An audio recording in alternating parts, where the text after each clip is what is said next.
Charlie Dimmock, Boys! the Rich Brothers, and the Garden Rescue Team have a treat in store. Too much entertainment. They have come to the rescue of hundreds of British gardens. Now it's time to look back and pick their favourites. This looks really cool. Fabulous. As they celebrate the very best. I don't like it. I love it. From extraordinary eco gardens Thank you so much. to exotic designs. Oh my gosh, no way. Gardens inspired by people Is this the garden that you dreamed of? It is. Absolutely. Well, I think that's a thumbs up. and places. It's the most beautiful garden I've ever been in. Therapeutic spaces. Wow. And the most extraordinary transformations.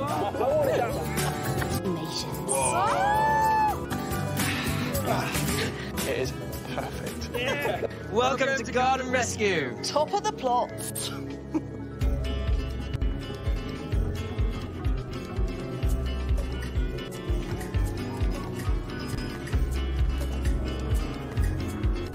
So, guys, what's going on today? Well, if you boys can bear it, I'm going to choose my favourite gardens today, and there's been many, many of them. Well, we tend to brag about quality, not the quantity. No, keep calm, keep calm. I have actually chosen a couple of yours that I really loved as well. Needless to say, there is a pond in the mix. The first one we're going to look at is one that we did, and it was really, really tiny, but we got so much in it. Is that maybe Manjinder in Rutland? Yes, top points, 8 stars. Yes. A lot going on. First, Charlie's favourite every garden rescue is some transformation was for Manjinder, thing to be proud of, but after who hadn't paid her somewhat petite garden any attention for a long time. My family come over quite regularly, especially my two nephews who are 5 and 3. And so therefore we want to try and create a space that we can all enjoy.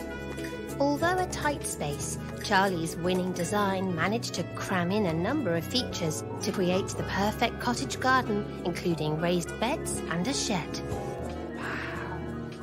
So for me, it's colour, cottage and education for your nephews. The team get to work by first ripping up the existing turf with a turf cutter. Meanwhile, out at the front, Lee is making a start on the raised beds by sawing up old scaffolding boards. These can be picked up from reclamation yards nationwide. Join in, mate, join in. Will it fit? Will it fit? Of course it'll fit.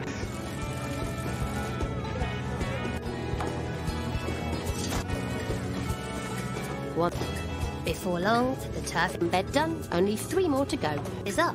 And after a quick once-over with the vibrating plate, the slabs can go down. Once the patio is laid, the team can crack on with the other features. Oh, this is looking really good. Exactly what I wanted. Yet over there, boys, with the slabs. Yes, I Mum. love being the boss. Always ready for it, is it? This patio area is looking great. I mean, Manjinder literally had about 5, 6 slabs outside the back door, but I wanted to give her a big seating area, but I didn't want it to look too uniform, so we've mixed up paving to give that higgledy-piggledy feel. And then we've just got these raised beds, and I actually quite like that distressed look with the bits of spray paint, the reinforcing on them, sort of looks quite quirky. In her design, Charlie left a space for a small garden shed. And it's going to be made out of pallets. Lee's upcycling some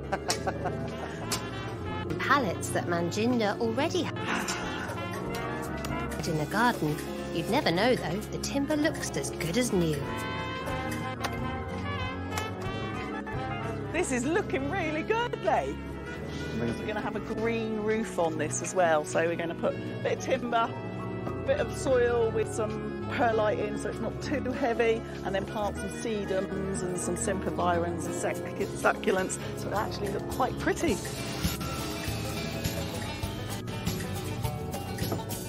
Before long, it's ready to be put in position. Yeah, down there. That's pretty much plumb on the back of this. That's cool, isn't it? That looks like a little cabin, doesn't it? I know, and what the great thing is because this paving's up, when you boys plant that green roof up on there, you'll be able to see it. It'll look really nice. Yeah. Lovely.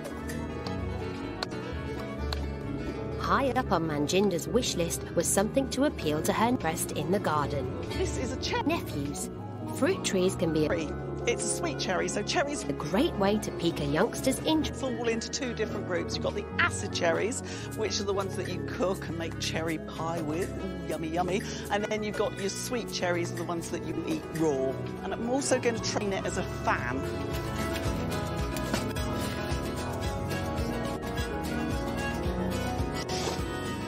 Just in time to see them. Charlie's idea for a green roof on the shed will give Manjinda yet another planting opportunity, this time a high-rise one. Lee's made this lovely shed with this tray on top as well, which means that we can plant up a sedum roof. And with that, we've added a bit of membrane on the bottom, which is going to stop the wood from rotting.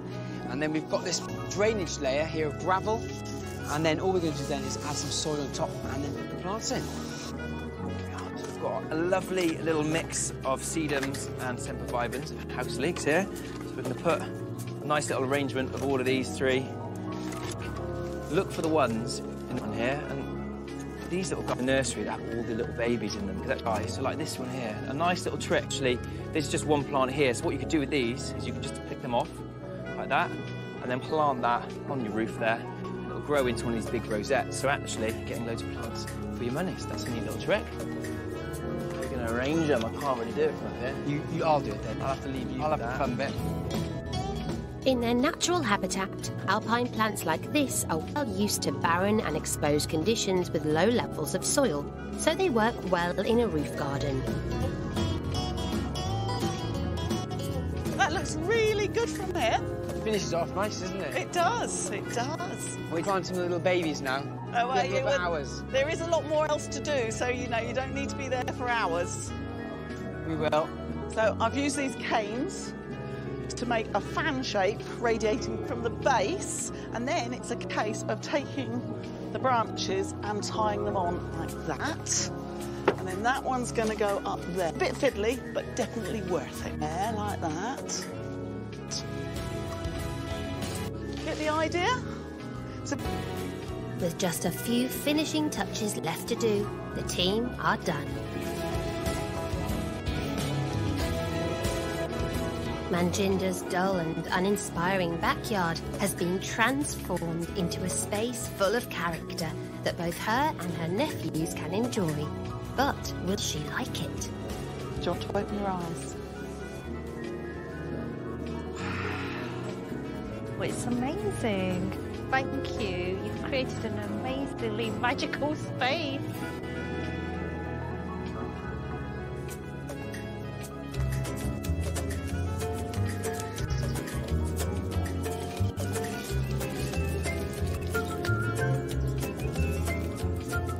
I'm sure that'll be a much-loved cottage garden.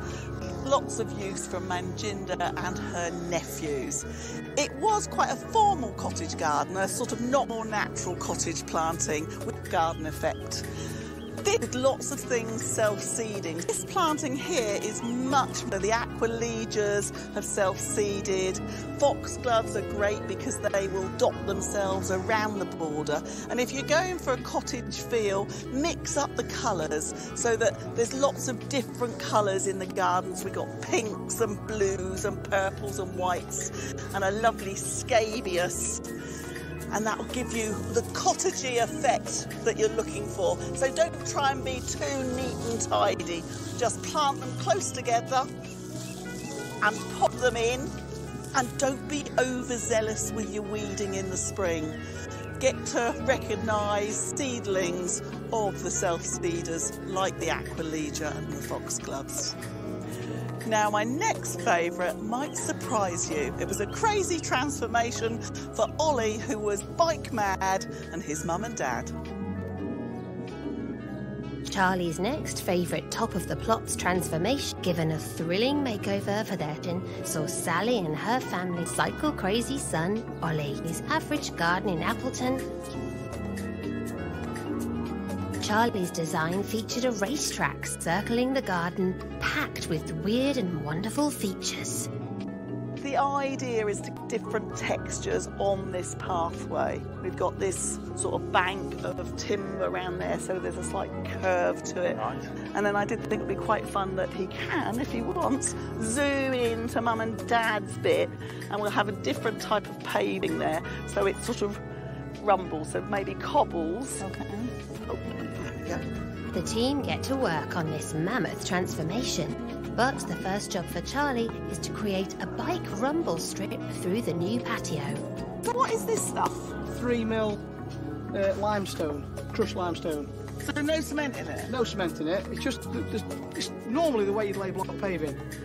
Oh, of course, and then you put sand in on the top. Yeah, so Right. we just lay that out, screed it out, we did run a whack plate over it, and they'll all just squash, drop the bricks in, Like, into place.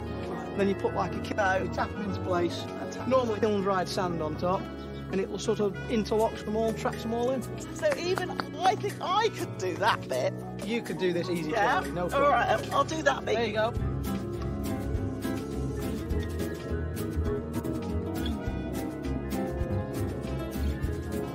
And she's not the only one having fun with the track. Now we're actually creating the start and the finish line of the racing track. Now obviously that will be defined by the checkerboard pattern, but that would stand out a little bit too obvious in a garden. So Charlie had a lovely idea of using these cobbled sets. Now this one here is a dark limestone, and this one here is a light granite. And I think they're going to add a nice little element to the racing track.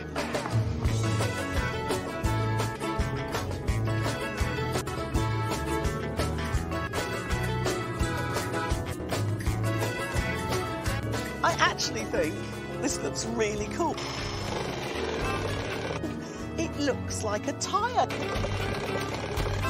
track to me.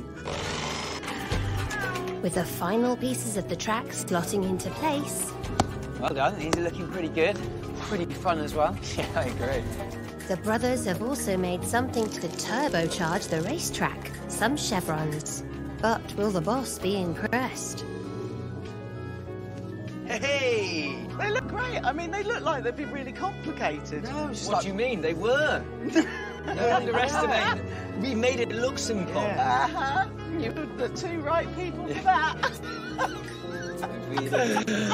Right, turn it the right way, ride them out. Onwards and upwards. Another feature that was key to Charlie's bike theme was a rather unique archway. So this is a bit of fun. Use a bit of rebar. It's cheap and cheerful, so if that one goes in there, not too wide. And then we got these, because Oliver likes his wheels that we got from the reclamation seals in whatever form, centre, free of charge. I have to say they were into a great big knot. Oh, there you go. And going to be great for climbers. So we're going to attach those on up here. Maybe a bit of this mesh as well. But when Oliver's shooting through on his scooter, he'll know that it's wheels everywhere. Although the racetrack is taking centre stage, the garden also has to please Ollie's parents, so the team disguise it with shrubs and plants. I've got a rather lovely shrub here. It's a Hibiscus syriacus. That's the species of the hibiscus that are hardy in the UK. My idea was that, you know, when Sally and Ian are sat here, they don't really see the scooter track. All they see are lots of really pretty plants. And from there, they are just surrounded with colour and scent from the jasmine and hunt. There's a race across the Honeysuckle. finish line, and with some final planting, the garden is done. Before, it was a dull, flat space, with little fun to be had for either children or adults. Charlie's design combined an exhilarating racetrack and a tranquil space for the parents. Time to see if it pleases all the family. Open your eyes. So 1, 2, 3. Wow! How amazing is that? That is fabulous, isn't it? Wow! But it's the racetrack that really wins the day.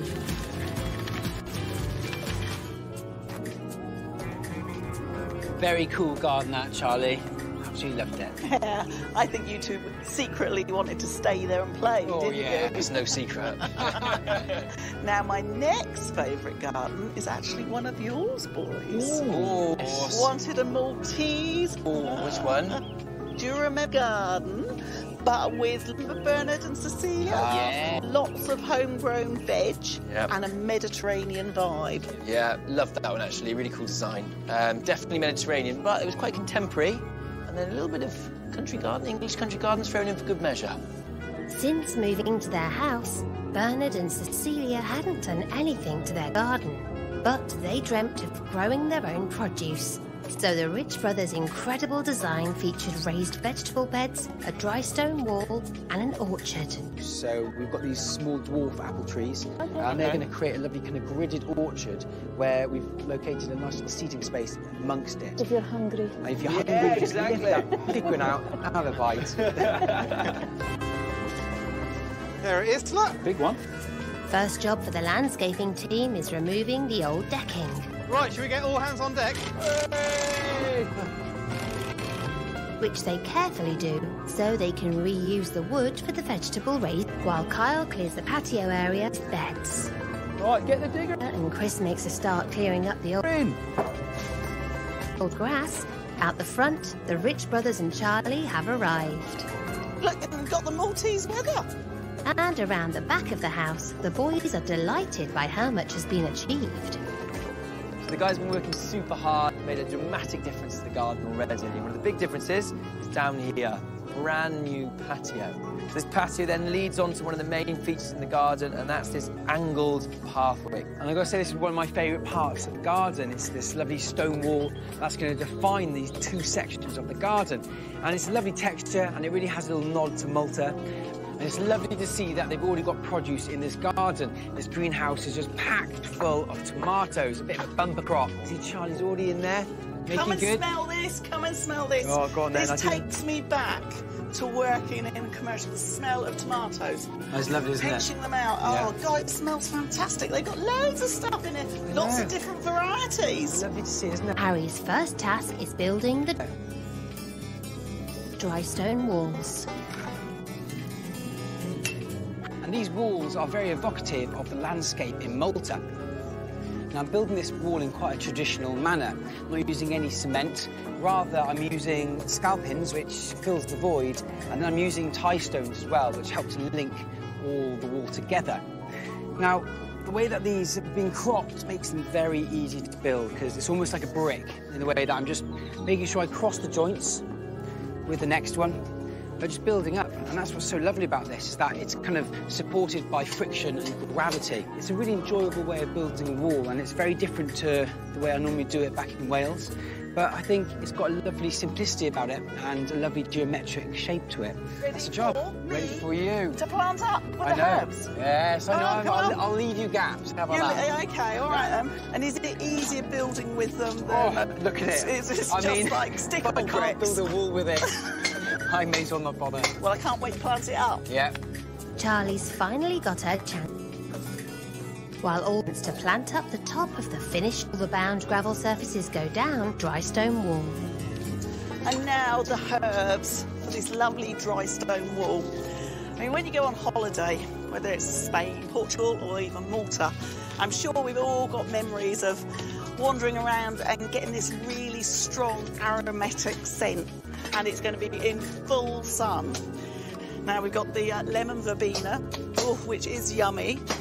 Now it's going to get quite big, so it'll fill this space, which will make this a bit more intimate around here. But also, Harry and David are putting in a lot of herbs like thyme, which is great because it will sort of trail over the edges, but also they're making this into a seat. So it's going to be part partition, part seat. And of course, when you then sit on this, thyme will take being trodden on or sat on. and they can use it for cooking, and it's fantastic for bees. Meanwhile, David makes a start on the It's just really simple construction with all-important raised vegetable beds. these veg beds. So we're just screwing the deck boards in at the corners, and then to brace them, to keep them square and keep it strong, we're putting in some of this 2x2 timber here as well. So we've got one layer, we're going to be raising it to 2 layers, so nice and high. And it's really this simple. And again, it's just about adding that nice bit of produce into the garden, but really defining this as a traditional working garden with a lovely modern twist around the outside of it. The team are progressing well, and Harry is planting the orchard and entertainment area with apple and pear trees. Now, these fruit trees will add a gorgeous romance to this part of the garden, and that's why we wanted to create a lovely kind of atmosphere of this old English garden. They've got a lovely blossom, but they also don't grow too large. Now, these are dwarf rootstocks, so they're not going to grow much larger than 2 metres, which means we're still going to retain a lot of the sunshine in this back area. We're going to plant quite a few of them. The garden is nearly done, and there's a frantic push to finish the planting. What was an unloved waste ground has been transformed. The unproductive and unappealing outdoor space now fuses English country garden with a Maltese touch. But most importantly, it'll deliver plenty of fruit and veg. Time to show Bernard and Cecilia. 3, 2, 1, open your eyes. Oh, wow. This looks good, yeah. Yeah! Nice. Well done. Really elegant garden. I love that one, and so practical. Loads of veg, places to sit. Fantastic. Oh, thank you, Charlie. Well, yeah, it was a lovely garden. Hopefully they've got tons of vegetables growing in it this year. Gardens being practical, that is one of the big themes. Now, the next one, do you remember Burton-on-Trent? What's that one? Chris and Naomi, the garden that was on a big, steep slope. Oh, yeah. Very complex, though, if I remember rightly. And she'd been in an accident, so yes, it is amazing. Had to be accessible. Thing that you can just draw a line. Yeah. Oh, and then you've got to build it.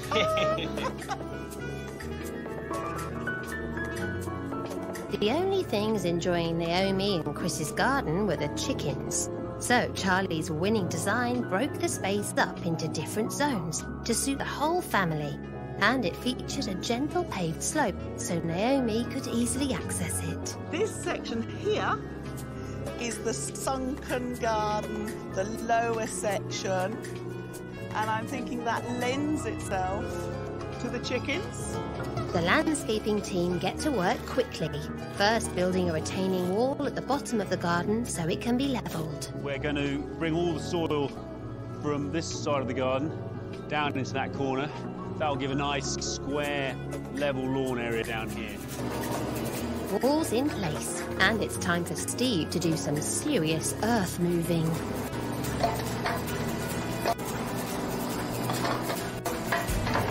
And with the ground finally levelled, the landscaping team crack on, building the paved patio and the all-important gentle slope to give Naomi access to the lower section of the garden.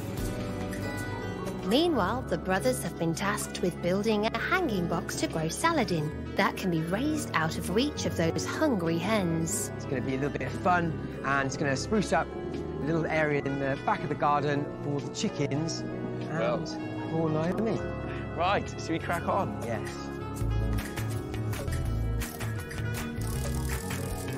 The salad box will be suspended from a wooden scaffold, and the brothers have already sawed the timbers to length. All that remains is to screw the 2 bits together. Ooh, nice. When creating a structure like this, it's key to use bolt screws rather than ordinary screws, because you're going to be able to get it a lot deeper into the wood. It's going to hold it a lot stronger, and especially with a structure like this, it's going to hold a bit. It's going to be a pot or a basket of weight. But it isn't long before the end of it that we're going to make. Right. Before the boss comes to check on their progress. And then we're going to have some edibles in it. Okay, like come against salad stuff. Yes, exactly. So when it's up here, it'll be out of the chicken's way. Yeah. Okay. 2 bitter. then drop it down. Chickens. Okay, always hang some flags on it. Happy with the brothers' rather inventive design, Charlie takes herself off to the front garden for some peaceful crafting of her own. She's got an idea for some rather unusual recycled planters. So I'm going to use these jam jars, and of course you can't drill a jam jar, so what we're going to do is put a big layer of gravel in the bottom. That way, when you put the water in, you'll be able to see the water, and then when the plant uses all the water up, you can see that it needs watering. So a big layer of water, a bit of potting compost. I'm going to use these sempervivums here, much in the way of compost, because they're... And the great thing about the alpines, so they're naturally succulents, is they really don't need growing in crevices between rocks, which have very little soil and get very limited water. There we go. See? There you go. So that looks quite cute. And then I'm going to attach them to a piece of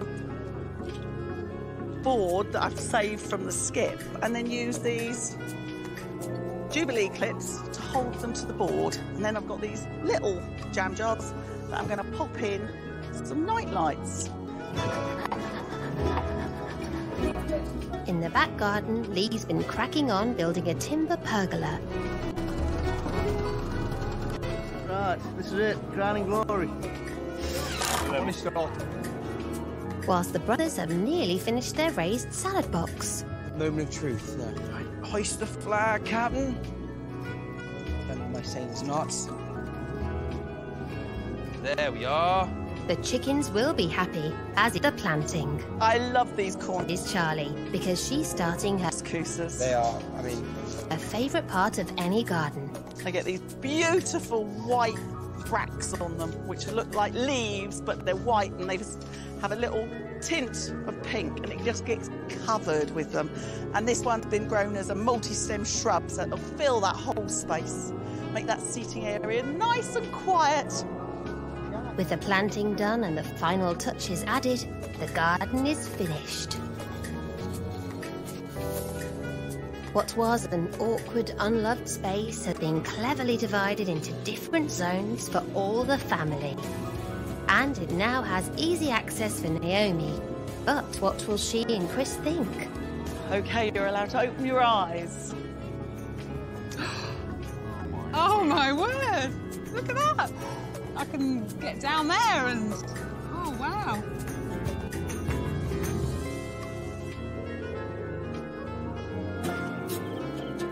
That garden was so that Naomi can actually use the garden. Definitely an engineering garden properly now. Yeah, I wonder if the chickens... Marvel, but great to know. Chickens like their veg box. They went. Good. I thought it just gone mad. That directly translates as, we love it. Thank you, Harry.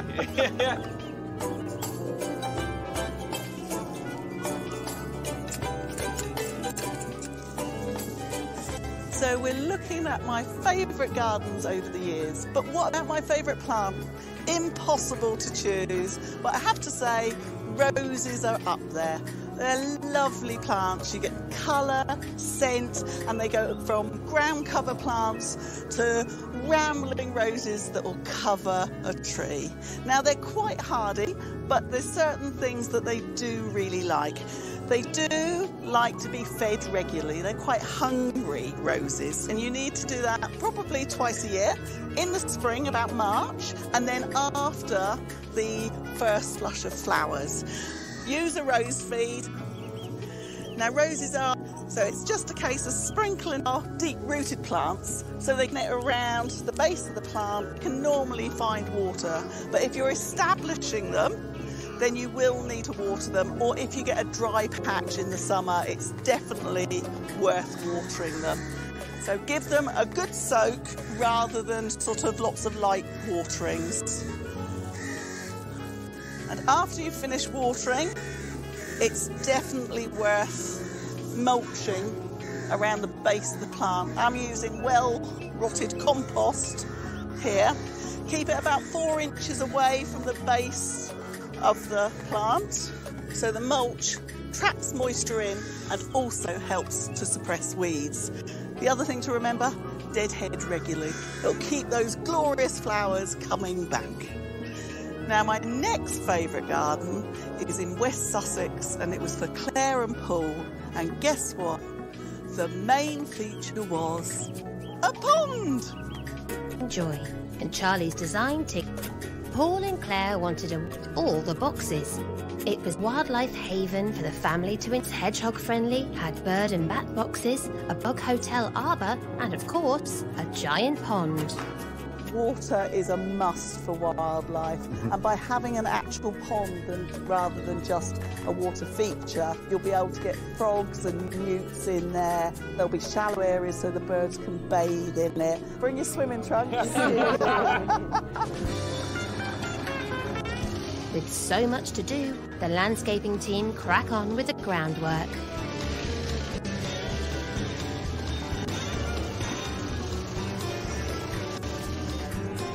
With the turf up and the pond underway, Seb and Scott can crack on with Charlie's walkway and pergola.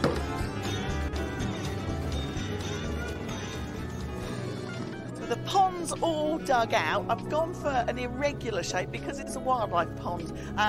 You could go for a form that will look nicer in this garden shape in a garden. So eggshell near the house, but irregular way. Got lots of different depths. So 2 foot in the centre so it doesn't freeze up and it gives the wildlife somewhere to hibernate. Then we've got a shelf all the way around the edge. That's about 10 inches deep. But then what we have got on a wildlife pond, it's quite key, is have this sloping edge so that any wildlife that gets into the pond can easily get back out. Hope it's big enough. It's too long. It's all right. Better to have a liner bigger than you need than smaller than you need.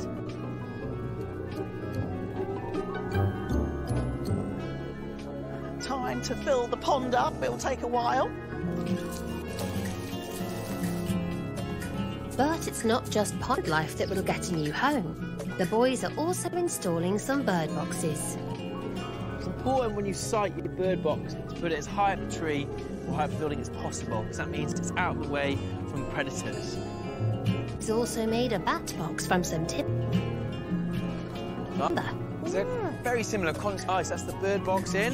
Harry, really, but it's all fixed, and the only thing here from Durrenta is this little 10 to 15 millimetre gap. While David and Harry hang the bat box, Charlie starts on her marginal plants for the pond.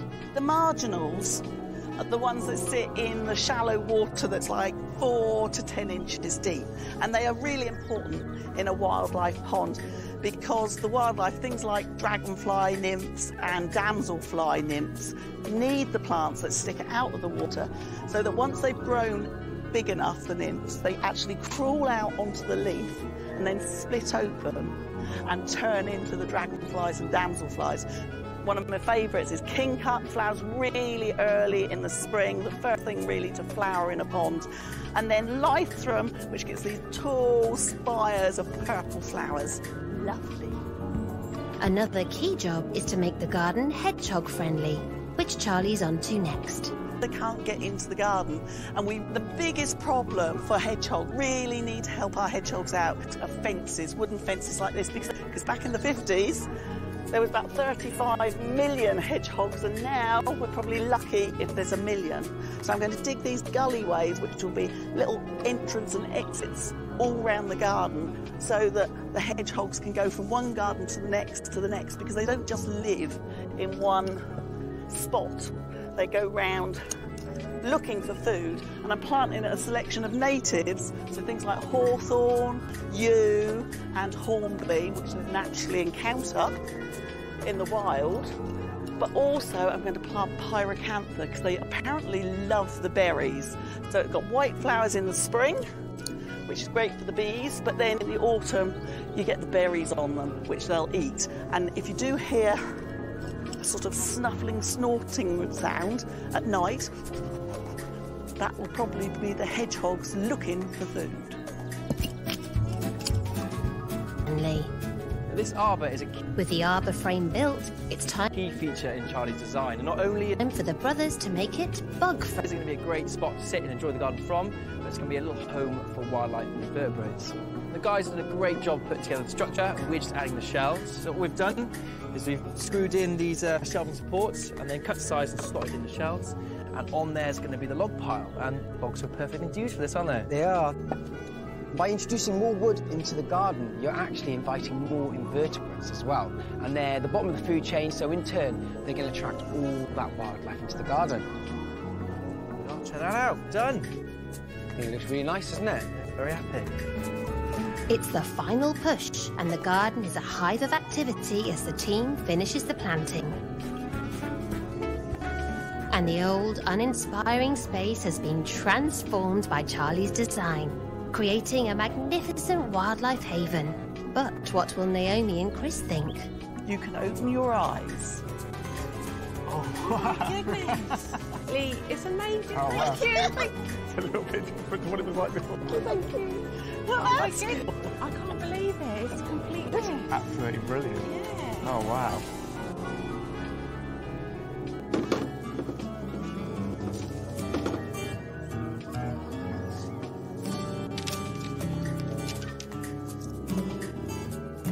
Sometimes in the garden, you need to keep those critters at bay. Now, I'm going to be planting these cabbages out, but Charlie's given me some wonderful netting, which is going to help to keep away the flies and all the bugs away from these beautiful plants. And I'm going to do this simply by using these bamboo canes.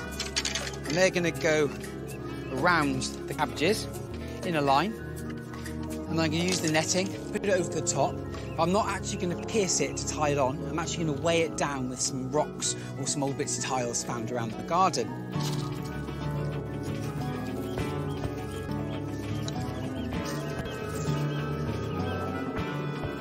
Colour of netting that I would have used, but Charlie does tend to like the... Well, I'm not sure this is the exact colour for things in life. So I'm just going to rest that over the top. By simply using some tiles or some bricks or some stone just to weigh the netting down, it means that no holes develop, therefore you're stopping anything from getting inside. It's a wonderful way of doing it, and if you need to extend it, it's very easy. You just allow a little bit more netting to unravel. Now this reminds me of the garden we did for Emma and Steve in Hoveringham, and Charlie created an absolute bomb-proof raised beds patch using just this netting. Charlie's final top of the plot's favourite garden was for Emma and Steve. Although their garden had a picture-perfect view, there was one big problem. If we put deck chairs or anything out here, we're right amongst walking land here. You can walk all along the river. So people's design focused on solving the stop at the end of the garden and just stare privacy problem by creating a in at you. So the Rich Brothers' sunken seating area. But it also incorporated a vegetable patch and an old boat the couple wanted featured. We wanted to put a nice little bench in, possibly the one you're sitting on right now, and then have the front of the boat sticking out from the bench, so you guys could sit down in your little boat, look at the view, and have some fun, hopefully. With their work cut out creating a sunken patio, the team clear the garden so they can bring in the digger. Before he can start digging, Andy needs to clear the area of the weeds that have colonised the whole of Emma and Steve's garden. But it's not just the weeds that are coming out. Some of the plants are for the chop too. With a clearly defined area to work with, Lee and Steve can lay the sleepers that will make up the retaining walls of the sunken seating area. Bang on. Next, the sleepers are Bang on. fixed into place.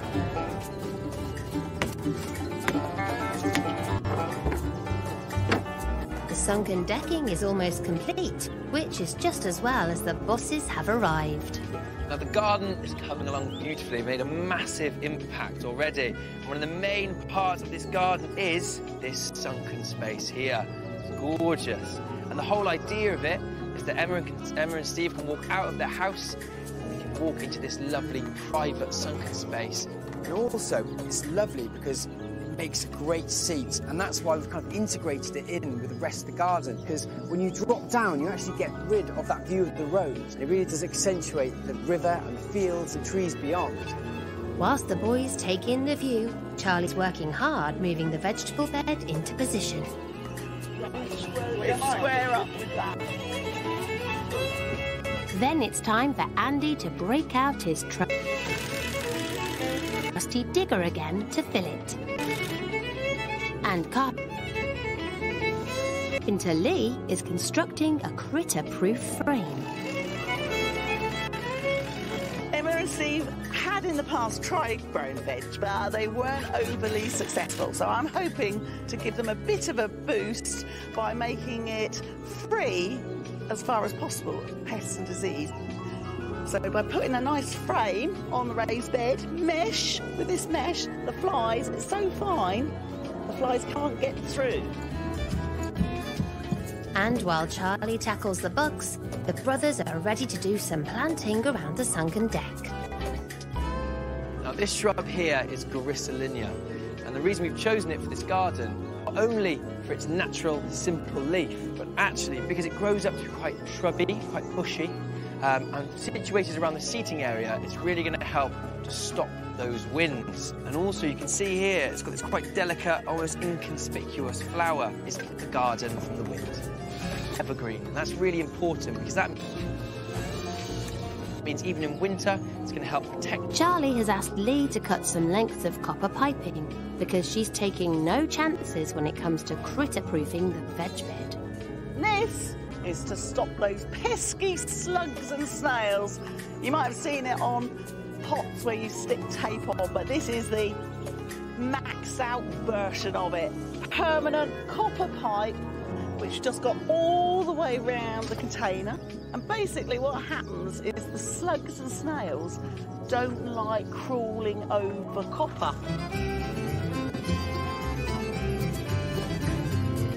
At the end of the garden, the boys are getting nautical with the boat. Now what we're going to do is we're going to have a bench situated here at the end of the path. So when they're sitting down, they can look over the front of the boat and then out onto the view. But what we'd like to do, just to add it, maybe kind of unify it into the garden a little bit more, is we'd like to build a little bespoke table in here, so when they're sitting off the boat, sitting down, they can use the table. There's a few final And then they can look at this beautifully crafted jobs to finish things off to the brothers' satisfaction. What do you think is going here, Harry? Oh, I like it. Yeah? Yeah, lovely. Feature at the end of the path. Perfect. Lovely. And with that, the garden's finished. What was an unloved, unused space has been transformed into a beautiful private garden with a centerpiece sunken deck. But will it float Emma and Steve's boat? Oh my goodness! That's incredible. Oh wow! It's huge. Yeah, nice. How did you extend the garden by Yeah. that length? There's no road now. All the way across. Absolutely unbelievable. That garden has to be one of the more perfect spots with a perfect garden to fit the spot, boys.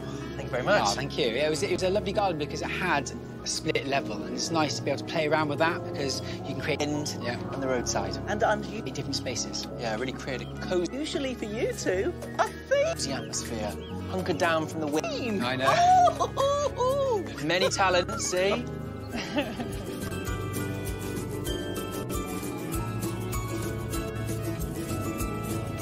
Well, we do hope you enjoyed a look back at some of Charlie's favourite gardens. We'll see you next time for some more Top of the Pops.